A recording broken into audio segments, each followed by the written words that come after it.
కొంచెం ఎక్కువ టైం తీసుకుంటారు, ఇబ్బంది ఏం లేదు కదా.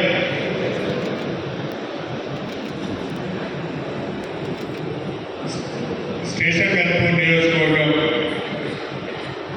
కాంగ్రెస్ పార్టీ విస్తృత స్థాయి సమావేశానికి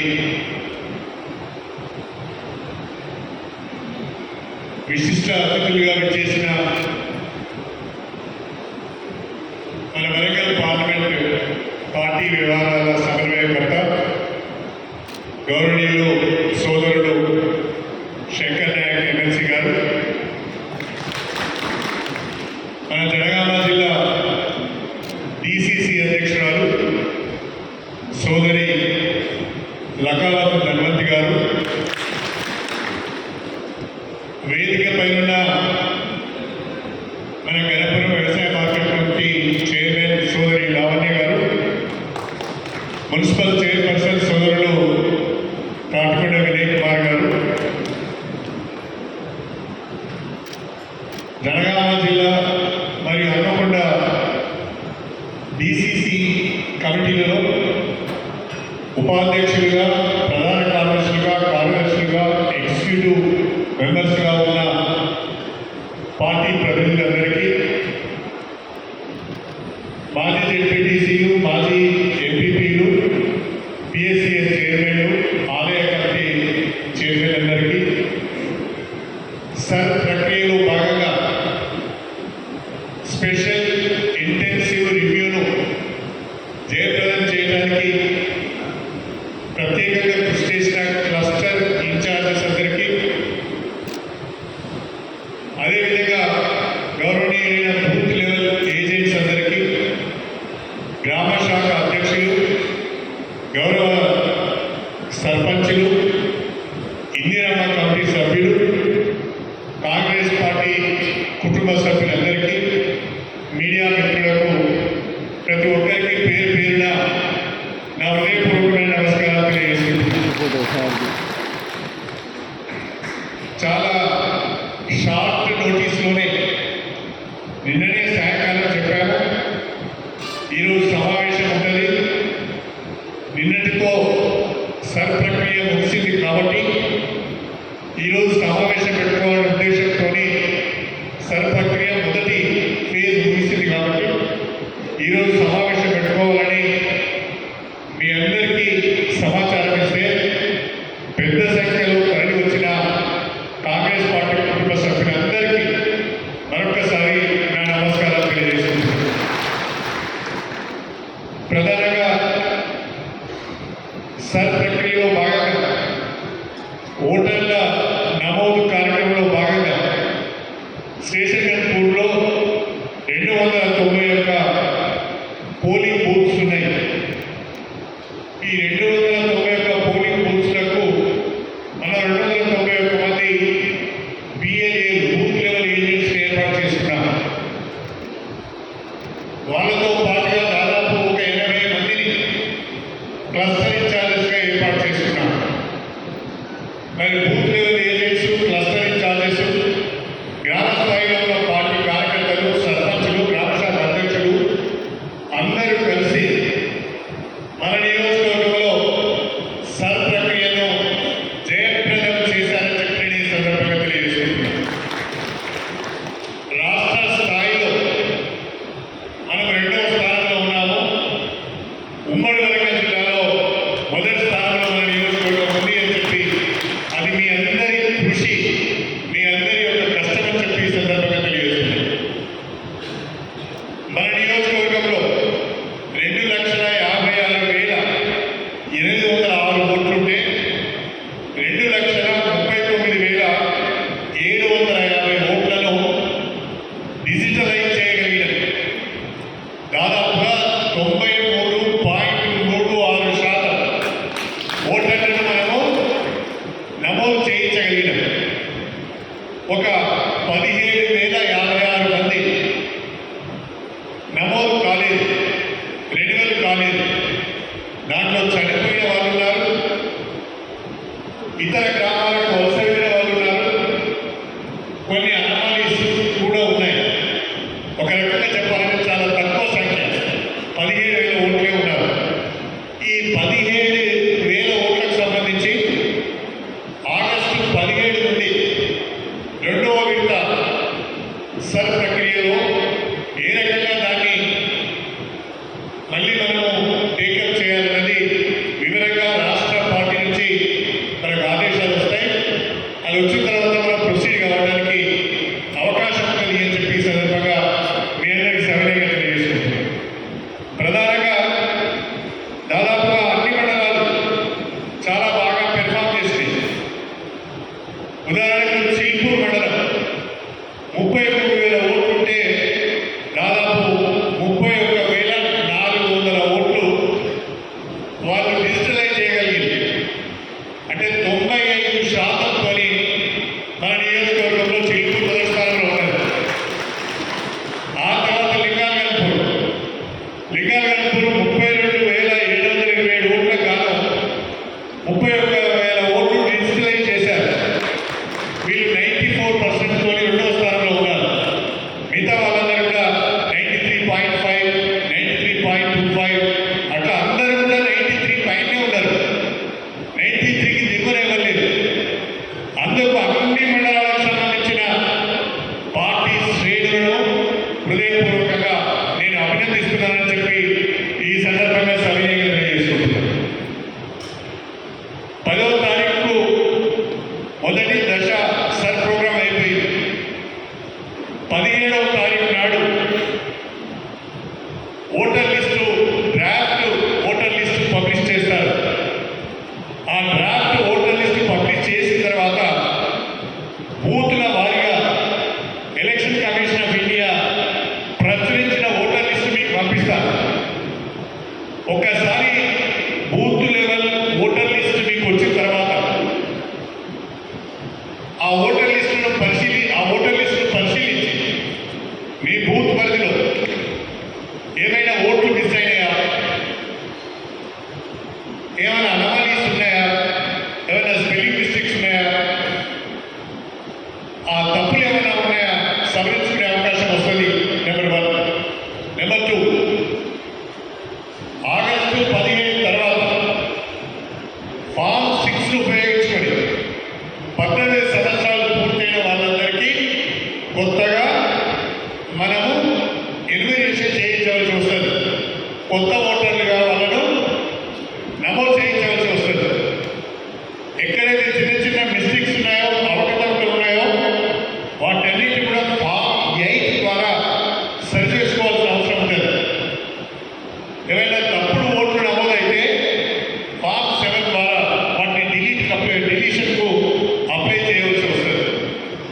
ఆగస్టు 15 నుండి సెప్టెంబర్ 17 వరకు అంటే దాదాపు మరొక నెల సర్ ప్రక్రియ రెండవ ఫేజ్ ఉంటుంది. మొదటి ఫేజ్లో ఉన్నంత కష్టం ఉండదు. రెండవ ఫేజ్లో మాత్రము booth level agents voter list ఇచ్చిన తర్వాత ఆ ఓటర్ లిస్టులో అన్ని పేర్లు సరిగా ఉన్నాయా లేవా, ఏమన్నా తప్పిపోయినాయా, అర్హత ఉండి పేరు రాని వాళ్ళు ఎవరైనా ఉన్నారా, ఆ తర్వాత 18 సంవత్సరాల నుండి ఓటర్లుగా నమోదు చేసుకునే వాళ్ళు ఎవరైనా ఉన్నారా, వాళ్ళందరినీ కూడా గుర్తించి వాళ్ళను ఓటర్లుగా నమోదు చేయవలసిన అవసరం ఉన్నది అని చెప్పి నేను మీ అందరికీ సవినయంగా తెలియజేసుకుంటున్నాను. రెండవ దశ ఓటర్ ప్రక్రియ పూర్తయిన తర్వాత మనం రాష్ట్రంలోనే స్పెషల్ ఇంటెన్సివ్ రివ్యూలో ఓటర్ నమోదు ప్రక్రియలో మనం మొదటి స్థానంలో ఉండాలి అని చెప్పి నేను ఈ సందర్భంగా మీ అందరికీ విజ్ఞప్తి చేస్తున్నాను. తెలంగాణలోని 33 జిల్లాలలో యాదాద్రి భువనగిరి జిల్లా మొదటి స్థానంలో ఉన్నది. అదేవిధంగా మన జనగామ జిల్లా రెండవ స్థానంలో ఉన్నది. యాదాద్రి భువనగిరి జిల్లాలో ఒక నియోజకవర్గం మనకంటే కొంచెం ముందున్నది. రాష్ట్రంలో మనము రెండవ స్థానంలో ఉన్నాం. మనం మొదటి స్థానంలోకి రావాలి. వచ్చే విధంగా అందరం కూడా కలిసి పనిచేద్దామని చెప్పి నేను మీ అందరికీ కూడా సవినయంగా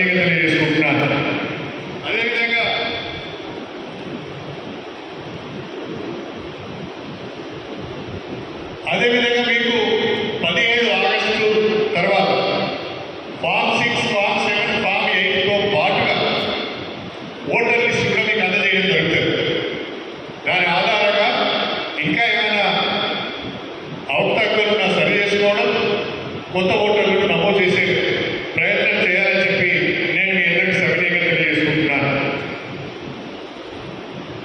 ఇతర ప్రాంతాలకు వెళ్ళిన వాళ్ళు దాదాపు 5,000 మంది ఉన్నారు.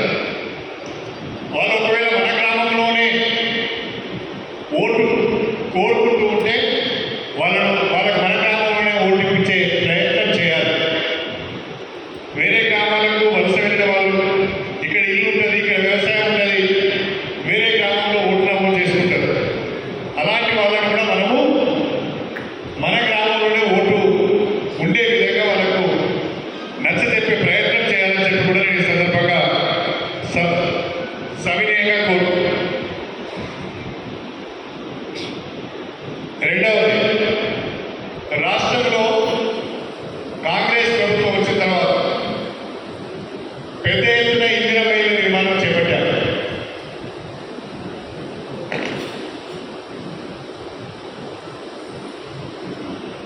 ఏవైతే మనం డిజిటలైజ్ చేయలేదో దాంట్లో చనిపోయిన వాళ్ళు 4,663, వేరే ఊళ్ళకు వలస వెళ్ళిన వాళ్ళు 9,413, పెద్ద నెంబర్ ఉండదు.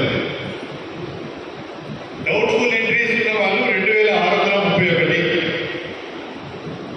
యాబ్సెంటీస్ 349, మొత్తంగా 17,056 మంది. వీటిని మళ్ళీ ఏ రకంగా ట్యాకిల్ చేయాలనేది రెండో సమావేశంలో మాట్లాడుకున్నాం. రాష్ట్రంలో కాంగ్రెస్ ప్రభుత్వం అధికారంలోకి వచ్చిన తర్వాత మన ప్రియతమ నాయకుడు రేవంత్ రెడ్డి గారు ముఖ్యమంత్రిగా పదవి బాధ్యతలు చేపట్టిన తర్వాత దేశంలో ఎక్కడ లేని విధంగా ఇందిరమ్మ రాజ్యంలో పేదవాళ్ళకు స్వంతింటి కళను సాకారం చేయాలనే ఉద్దేశంతో ఇందిరమ్మ ఇళ్ల పథకానికి శ్రీకారం చుట్టడం జరిగింది. మొదటి విడతలో 22,500 కోట్ల రూపాయల ఖర్చుతో 4,50,000 ఇళ్లు మంజూరు చేశారు. ప్రతి నియోజకవర్గానికి 3,500 ఇళ్లు ఇచ్చారు. రెండవ విడతలో దాదాపుగా 2,50,000 ఇళ్లు మంజూరు చేశారు.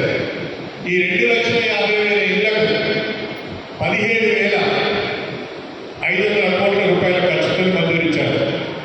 అంటే మొత్తంగా 4,500,000, 2,00,000, మొత్తం 7 లక్షలు.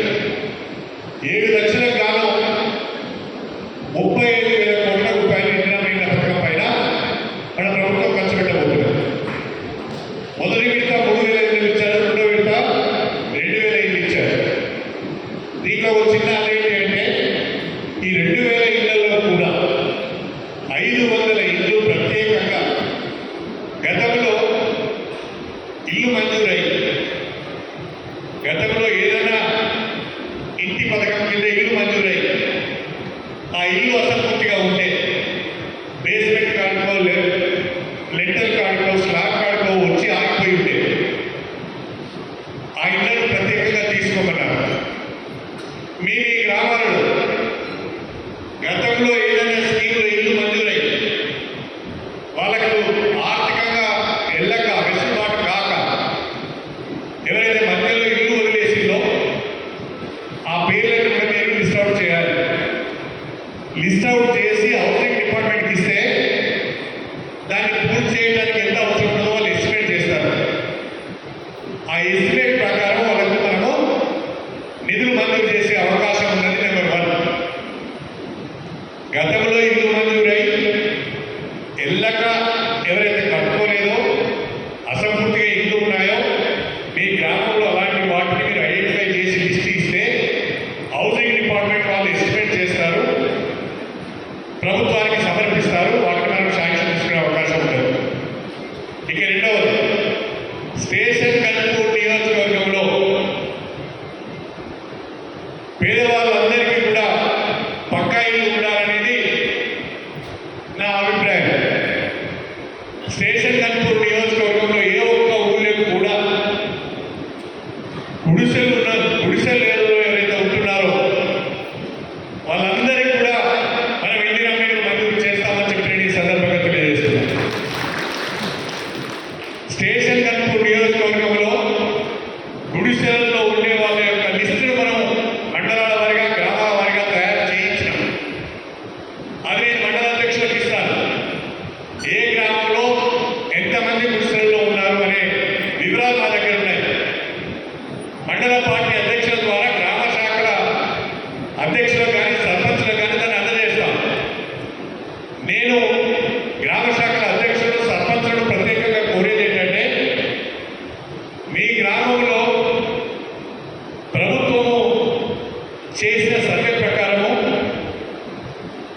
5 గుడిసెలు 6 గుడిసెలు ఉంటే అవి వెరిఫై చేయాలి. వాళ్ళ దగ్గరికి మీరు పోవాలి, వాళ్ళతో మాట్లాడాలి.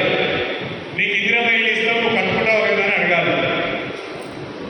ఇంకెవరైనా 1-2 ఇల్లు అందులో కవర్ కాకపోతే వాటికి ఆ పేరు కూడా మీరు మన లిస్టులో తయారు చేసి పంపించాలి.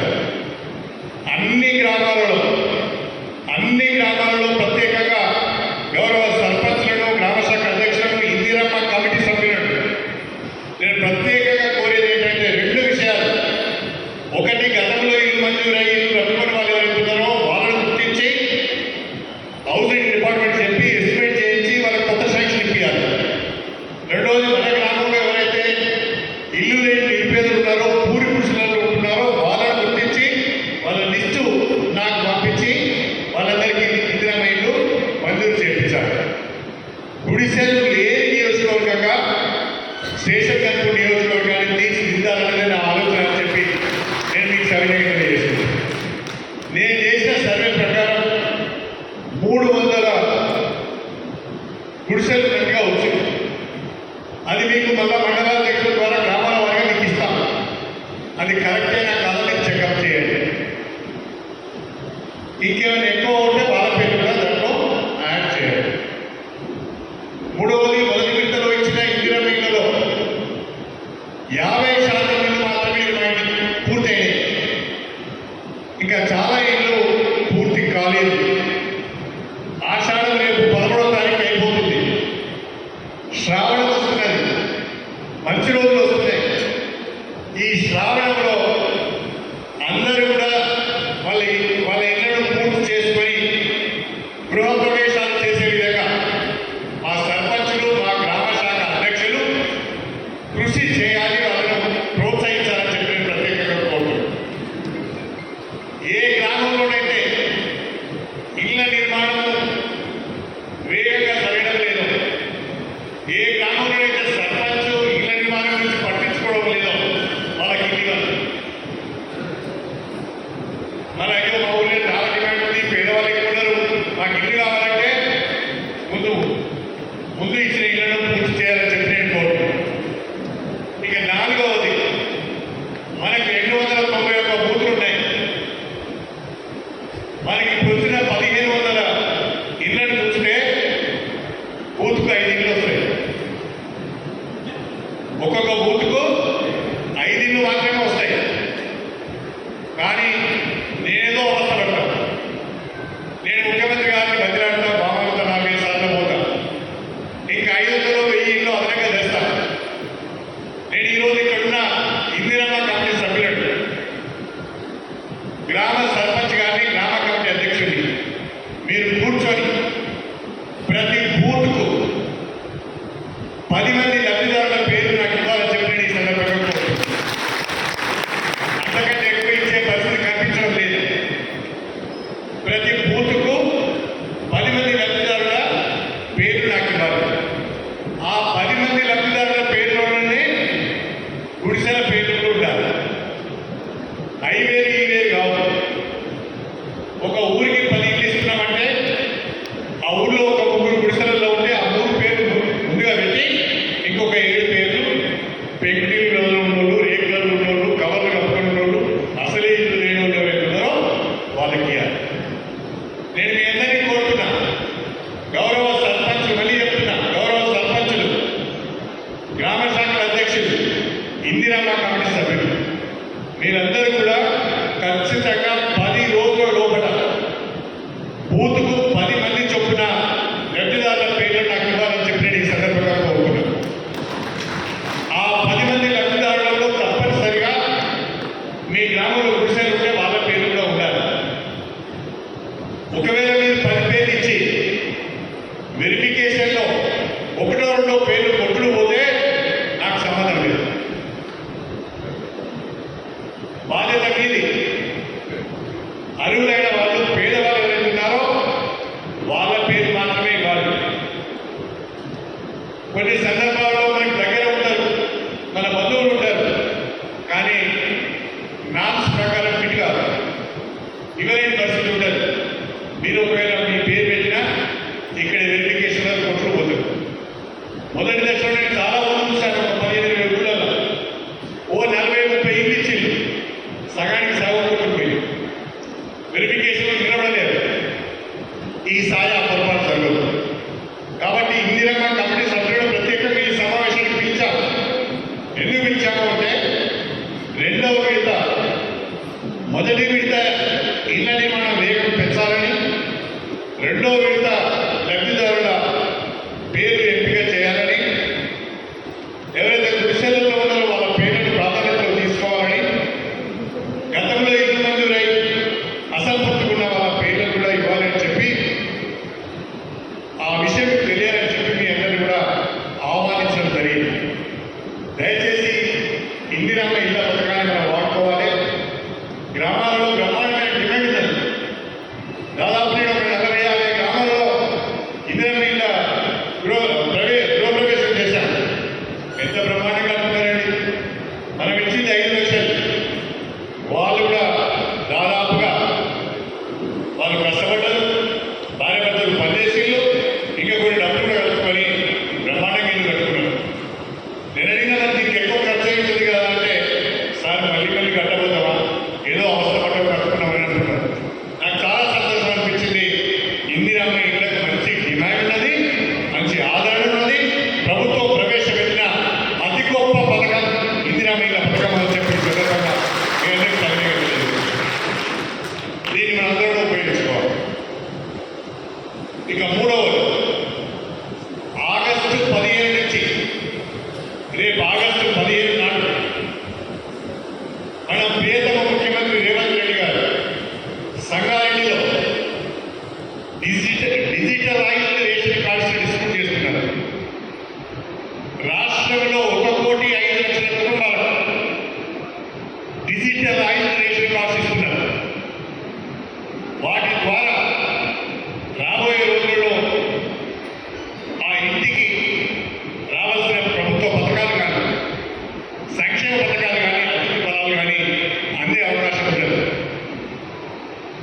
ప్రతి గ్రామంలో సర్పంచులు ప్రత్యేకంగా సమావేశాన్ని ఏర్పాటు చేసి బ్రహ్మాండంగా ఆ విలేజ్ సెక్రటరీనో, ఆర్డీఓనో, డిప్యూటీ తహసీల్దార్ ఎవరో మీ దగ్గరికి వస్తారు. ఒక సమావేశాన్ని ఏర్పాటు చేసి వాళ్ళందరికీ కూడా మీరు డిజిటలైజ్ రేషన్ కార్డ్స్ మీ చేతి మీద ఇవ్వాలని చెప్పి నేను కోరుతున్నాను. ఎవరో అధికారి వస్తాడు, ఇస్తాడు, పోతాడు కాదు. ఆ డిజిటలైజ్ కార్డ్స్ మన సర్పంచుల చేతుల మీదుగా లబ్ధిదారులకు అందజేయాలని చెప్పి నేను ప్రత్యేకంగా కోరుతున్నాను. ఎందుకు కోరుతున్నానంటే ఈరోజు రేషన్ షాప్ ద్వారా మనం సన్నబియ్యం ఇస్తున్నాం. దేశంలో ఎక్కడ లేని విధంగా 3,10,00,000 మందికి సంవత్సరానికి 13,500 కోట్ల రూపాయల ఖర్చుతోని మనం సన్నబియ్యం ఇస్తున్నాం. ప్రజలు చాలా సంతోషంగా ఉన్నారు. నేను గ్రామానికి వెళ్ళినప్పుడు అడుగుతున్నాను, మీ గ్రామంలో సన్నబియ్యం ఎంతమందికి వస్తున్నాయి చేతులు ఎత్తాడంటే అందరూ చేతులు ఎత్తుతారు, ఎవరు కూడా మిగతలేదు. ఆ రకంగా సన్నబియ్యం ప్రతి ఇంటికి వస్తున్నాయి. కాంగ్రెస్ ప్రభుత్వాన్ని వాళ్ళు తలుచుకుంటున్నారు, కడుపు నిండా తింటున్నారు. కాబట్టి ఈ డిజిటల్ రేషన్ కార్డు ద్వారా మీరు ఇచ్చేటప్పుడు వాళ్ళకి చెప్పాలి, ఇగో ఈ డిజిటల్ రేషన్ కార్డు ఉన్న వాళ్ళకు సన్నబియ్యం వస్తాయి, ప్రభుత్వ పథకాలు వస్తాయి, దీన్ని జాగ్రత్త పెట్టుకోమని చెప్పాలి. రేపు సీఎంఆర్ఎఫ్ కావాలన్నా, రేపు ఎల్ఓసి కావాలన్నా, ఏ రకమైన సహకారం కావాలన్నా ఇప్పటి వరకు మనం రేషన్ కార్డు పైన ఆధారపడదు. రేపటి నుంచి డిజిటల్ రేషన్ కార్డును వాళ్ళు చూపించవలసిన అవసరం ఉంటుంది. కాబట్టి మీరందరూ తప్పకుండా ఆ డిజిటల్ రేషన్ కార్డును వాళ్ళకి అందజేయాలని చెప్పి ఈ సందర్భంగా మీ అందరినీ కూడా హృదయపూర్వకంగా కోరు.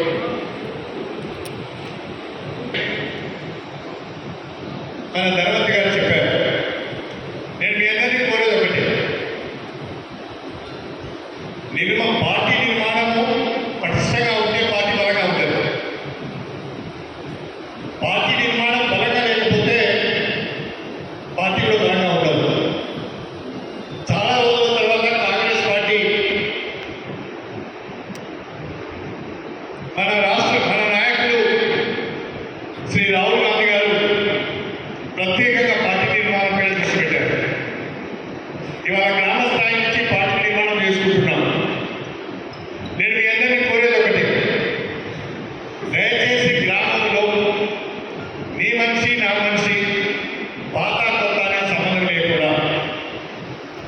ఎవరైతే గ్రామంలో కాస్తో కూస్తో పలుకుబడి కలిగి ఉంటారో, ఒక 10 మందిని కదిలించగలుగుతారో, ఒక 10 రూపాయలు ఖర్చు పెట్టగలుగుతారో అలాంటి వాళ్ళని చూసి మనం గ్రామశాఖ అధ్యక్షుడిగా ఎన్నుకోవాలి. మన పార్టీ ఒక ఆదేశం ఇచ్చింది. ఈ రోజు వరకు ఉన్న గ్రామ కమిటీలన్నీ కూడా రద్దవుతున్నాయి. ఈ రోజు వరకు ఉన్న గ్రామ కమిటీలన్నీ కూడా రద్దవుతున్నాయి.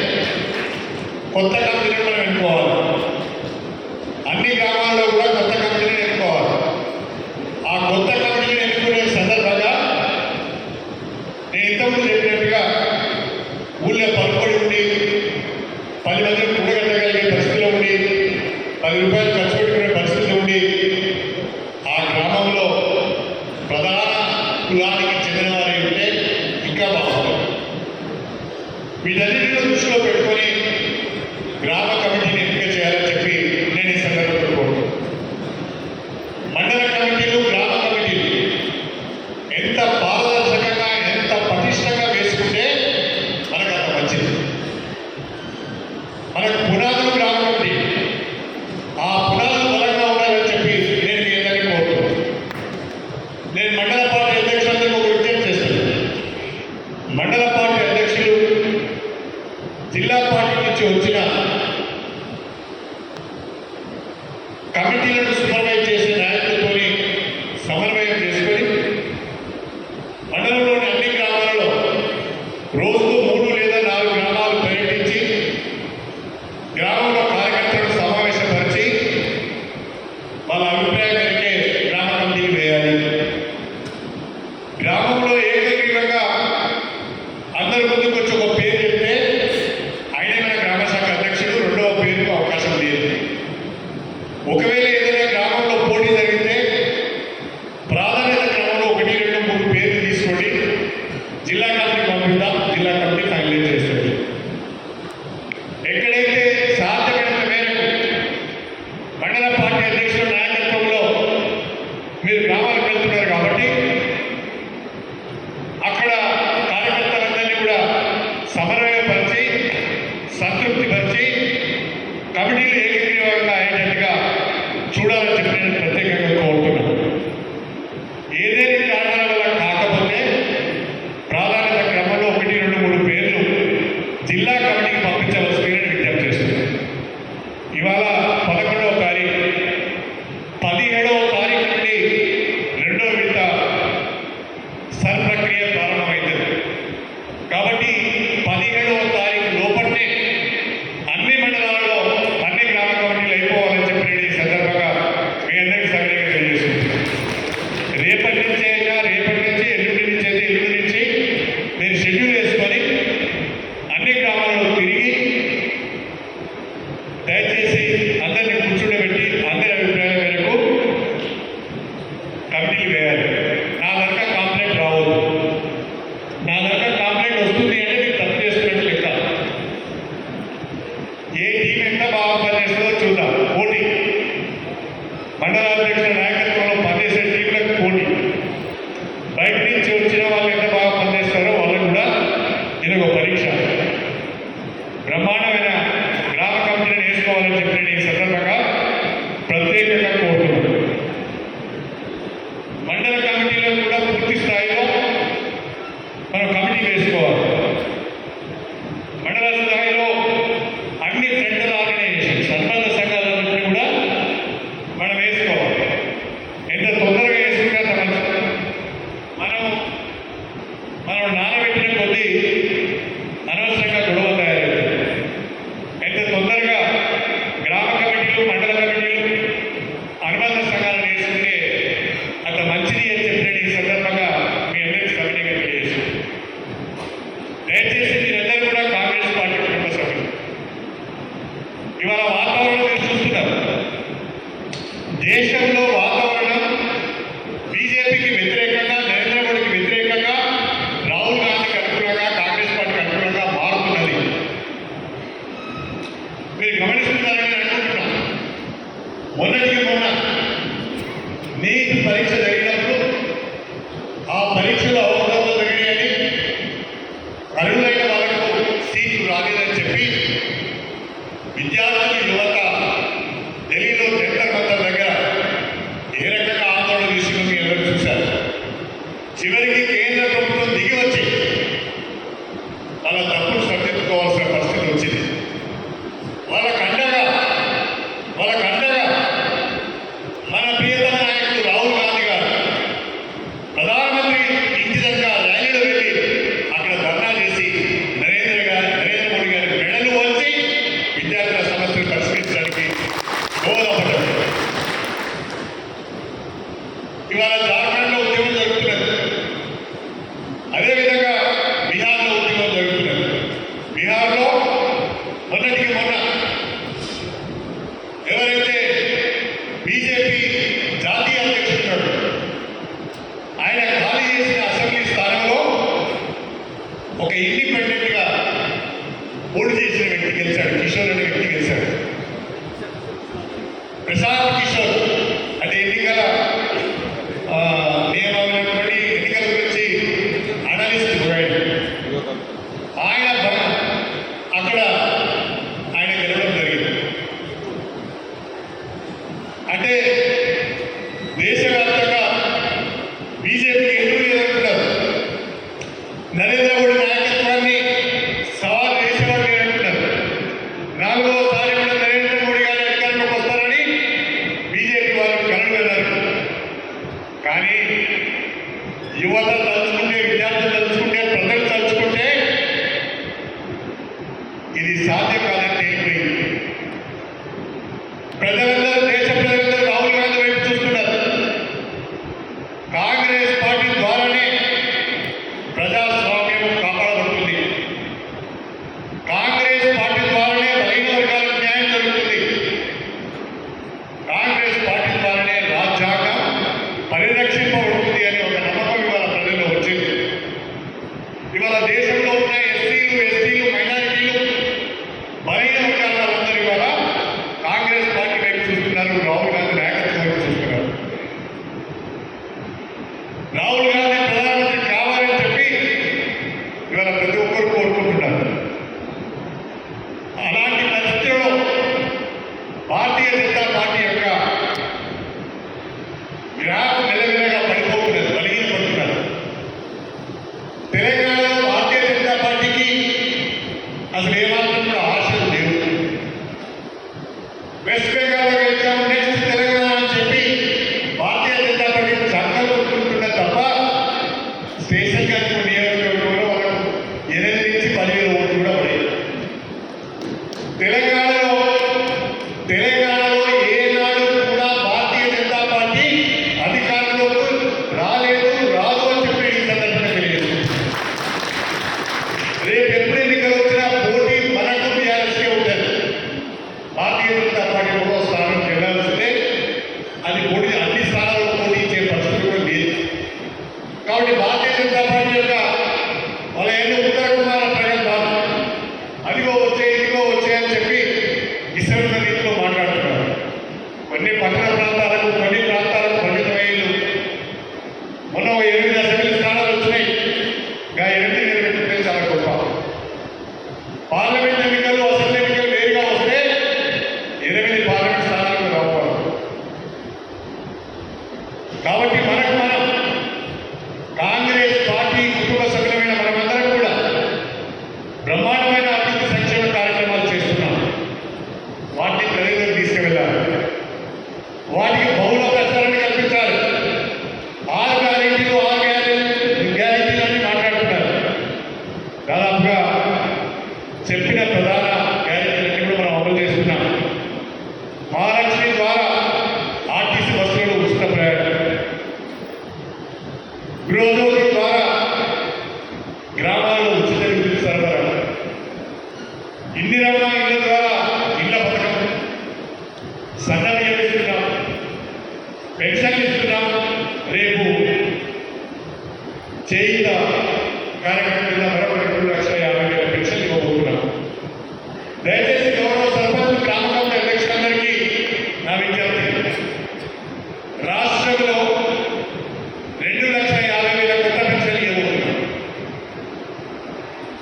ఒక్క వృద్ధాప్య పెన్షన్ వితంతు పెన్షన్లు, ఒంటరి మహిళల పెన్షన్లు, వికలాంగుల పెన్షన్లు, thalassemia patients, dialysis patients, thyroid patients అందరికీ, నేత గీత కార్మికులందరికీ కూడా మనము బ్రహ్మాండంగా చేసే పెన్షన్లు ఇవ్వబోతున్నాం. దయచేసి అందరు సర్పంచులు కూడా దీన్ని దగ్గర పెట్టుకోవాలి. మీ గ్రామాల్లో 5-6 సంవత్సరాలుగా భర్త చనిపోయిన తర్వాత కూడా పెన్షన్ రావడం లేదు. ఏ గ్రామానికి వెళ్ళినా ఒక 10 మంది మహిళలు వస్తున్నారు, మాకు పెన్షన్ రాలేదు, మమ్మల్ని ఎవరు పట్టించుకోలేదని బాధపడుతున్నారు. ఇవాళ కాంగ్రెస్ ప్రభుత్వం కొత్తగా 2,50,000 పెన్షన్ ఇవ్వబోతున్నారు.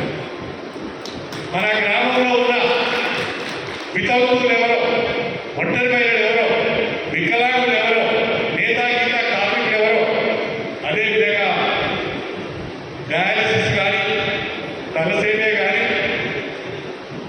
నేత గీతా నేత, ఆ రకంగా అందరినీ కూడా మీరు ఐడెంటిఫై చేసి వాళ్ళందరూ మీరు దరఖాస్తు పెట్టాలి. ఆధార్ కార్డు ఉండాలి, రేషన్ కార్డు అని సర్చ్ చేయాలి. ఆ రకంగా అప్లికేషన్ ఫామ్ కూడా ఉంది. దీంట్లోనే అప్లికేషన్ ఫామ్ ఉంది. ఏ స్కీమ్లకు అప్లై చేసుకోవాలి దీంట్లోనే మన ప్రభుత్వం చేస్తున్నారు. దయచేసి అన్ని సంక్షేమ పథకాలు అమలు చేస్తున్నాం. బ్రహ్మాండమైన అభివృద్ధి కార్యక్రమాలు చేస్తున్నాం. మన నియోజకవర్గంలో పంచాయతీరాజ్ హ్యాండ్ రోడ్స్ కింద 23 రోడ్లు వచ్చినాయి, 140 కోట్లు. R&B హ్యాండ్ రోడ్స్ కింద 12 రోడ్లు వచ్చినాయి, 170 కోట్లు. మన ఒక్క శ్రీశంకరపూర్ నియోజకవర్గానికి హ్యాండ్ రోడ్ల కింద R&B పంచాయతీరాజ్ కలిపితే 400 కోట్ల రూపాయలు వచ్చింది. 400 కోట్లు. అవి కాకుండా ఇవాళ నీటిపారుదల పనులు, ఇరిగేషన్కి సంబంధించిన పనులు జరుగుతున్నాయి, హాస్పిటల్ నిర్మాణం జరుగుతున్నది, అదేవిధంగా ఇంటిగ్రేటెడ్ ఆఫీస్ కాంప్లెక్స్ నిర్మాణం జరుగుతున్నది, బ్రహ్మాండంగా ఇంటిగ్రేటెడ్ స్కూల్ నిర్మాణం జరుగుతున్నది. ప్రతి గ్రామంలో కూడా ఏదో ఒక పని జరుగుతుంది. ఇందిరా మిల్ నిర్మాణం కావచ్చు, గ్రామ పంచాయతీ బిల్డింగ్స్ కావచ్చు, వివో బిల్డింగ్స్ కావచ్చు, హెల్త్ సబ్ సెంటర్స్ కావచ్చు, సిసి రోడ్స్ కావచ్చు, లేదా సైడ్ రేట్లు కావచ్చు, ఏదో ఒక పని ఇవాళ గ్రామంలో జరుగుతుంది. దాదాపు 1,600 కోట్ల రూపాయలతో ఇవాళ శ్రీశంకరపూర్ నియోజకవర్గంలో బ్రహ్మాండంగా అభివృద్ధి కార్యక్రమాలు జరుగుతుంది. ఒక్క శ్రీశంకరపూర్ నియోజకవర్గంలోనే కాదు, రాష్ట్ర వ్యాప్తంగా మనం జరుగుతుంది. కానీ BRS party, BJP party, Congress ప్రభుత్వం పైన, కాంగ్రెస్ పార్టీ పైన విషం కక్కుతుంది. ప్రతిరోజు లేవగానే అసత్యపు వార్తలని వాళ్ళు పెంచి పోషిస్తున్నా, వాళ్ళు డబ్బులు ఇచ్చి నడిపిస్తున్న యూట్యూబ్ల ద్వారా ప్రజల్లోకి తప్పుడు సంకేతాలు తీసుకుంటున్నారు, తప్పుడు సమాచారం తీసుకుంటున్నారు. దీన్ని తిప్పుకోవాల్సిన బాధ్యత మనపైన ఉన్నది. ఎవడో పెట్టింది మనకేం లేదు. సోనియా గాంధీ పైన, రాహుల్ గాంధీ పైన, ఖర్గే గారి పైన ఎవరైనా పోస్ట్ పెడితే మనం స్పందించాము. రేవంత్ రెడ్డి గారి పైన, మహేష్ కుమార్ గౌడ్ పైన, మీనాక్షి పైన, నటరాజన్ పైన ఎవరైనా పోస్ట్ పెడితే మనం స్పందించాం. మీ ఎమ్మెల్యే మీద ఎవరైనా పోస్ట్ పెడితే మనం స్పందించాం. ఏమంటే వల్ల కాంగ్రెస్ పార్టీలో ఉన్నాం, కాంగ్రెస్ పార్టీ కుటుంబ సభ్యులు చేయవలసిన పని కాదు. మనం తప్పు చేయనప్పుడు బ్రహ్మాండంగా అభివృద్ధి సంక్షేమ కార్యక్రమాలు జరుగుతున్నాం. మన నియోజకవర్గం అందులో అగ్రభాగాన ఉన్నాం. సమర్థవంతంగా తల ఎత్తుకొని మీరు సమాధానం చెప్పాలి. వాళ్ళు చేస్తున్న తప్పు ప్రచారాన్ని తిప్పుకోవాలి. అది సమర్థవంతంగా మీరు చేయాలని చెప్పి నేను ప్రత్యేకంగా కోరుతున్నాను. అన్నిటికంటే మించి మన పార్టీ వల్ల మన పార్టీ వాళ్ళ మీద పోస్టులు పెడతారు. ఒక గ్రామంలో 2 గ్రూపులు ఉంటాయి, ఈ గ్రూప్ వారి మీద, ఆ గ్రూప్ ఈ గ్రూప్. ఒక మండలంలో ఒక నాయకుడు అంటే పడదు, ఆ నాయకుడు ఇంకో నాయకుడు కదా, ఈ నాయకుడు ఇంకో. ఇది మధ్య నేనైతే సహించాను. ఎవరైతే కాంగ్రెస్ పార్టీలో ఉంటూ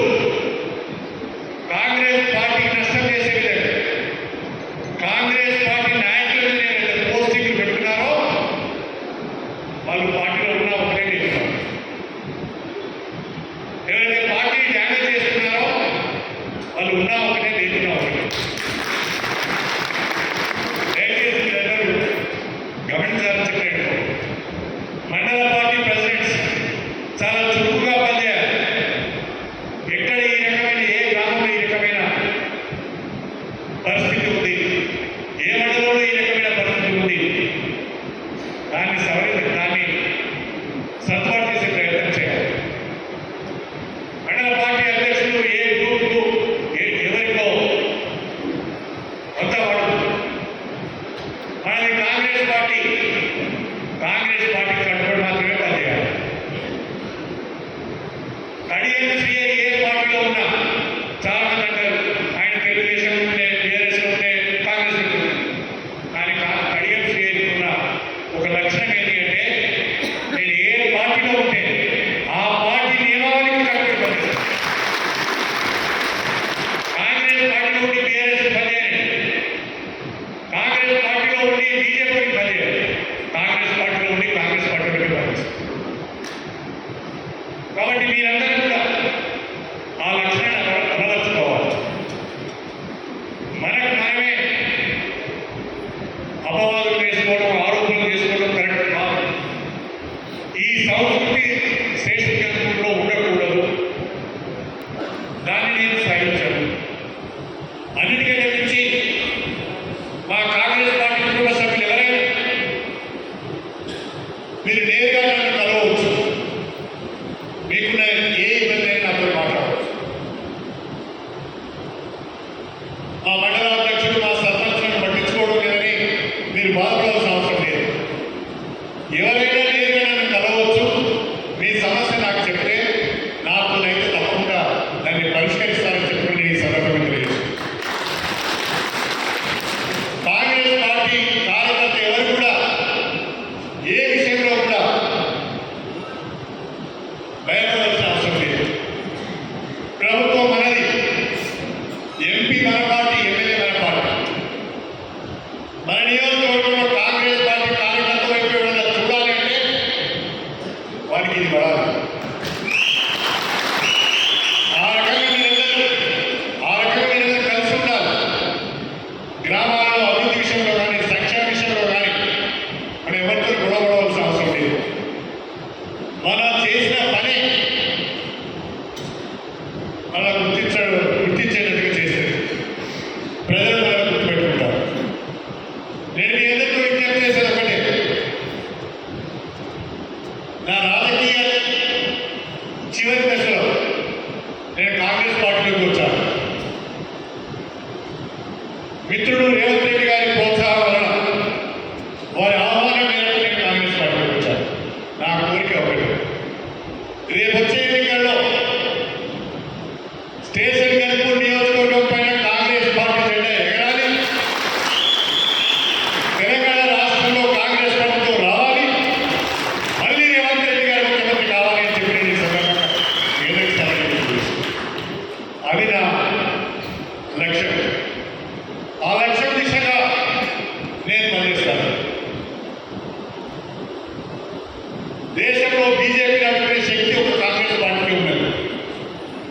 మరొకసారి బీజేపీ అధికారంలోకి వస్తే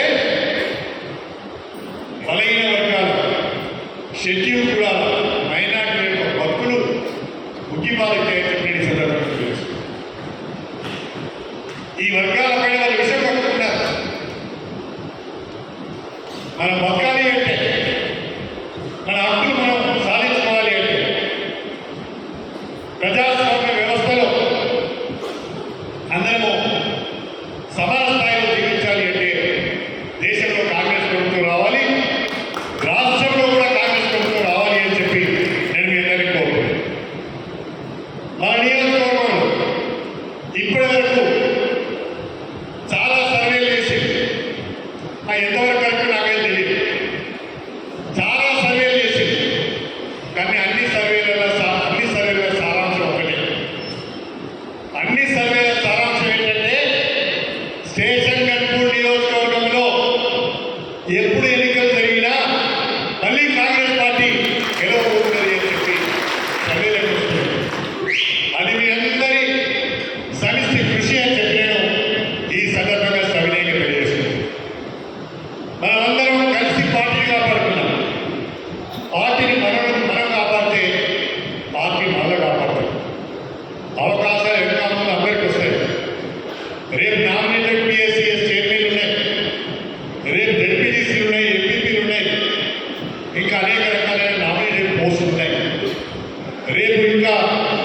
మన గణపురం మున్సిపల్ మార్కెట్ అదేవిధంగా జనగామ మార్కెట్ సమయంలో అయిపోతున్నాయి. చాలా మందికి ఏదో రకమైన అవకాశాలు వస్తాయి. పార్టీ కోసం కష్టపడి పనిచేసే వాళ్ళకు తప్పకుండా అవకాశం ఉందని అనే విషయాన్ని కూడా మీ అందరికీ దృష్టికి తీసుకువస్తూ స్టేషన్ గన్పూర్ నియోజకవర్గంలో ఉన్న ప్రజలందరినీ, స్టేషన్ గన్పూర్ నియోజకవర్గంలో ఉన్న కాంగ్రెస్ పార్టీ కుటుంబ సభ్యులందరినీ కంటికి రెప్పలా కాపాడుకునే బాధ్యత నాది అని చెప్పి ఈ సందర్భంగా మీ అందరికీ సవినయంగా తెలియజేసుకుంటూ కొద్ది సమయంలోనే పెద్ద సంఖ్యలో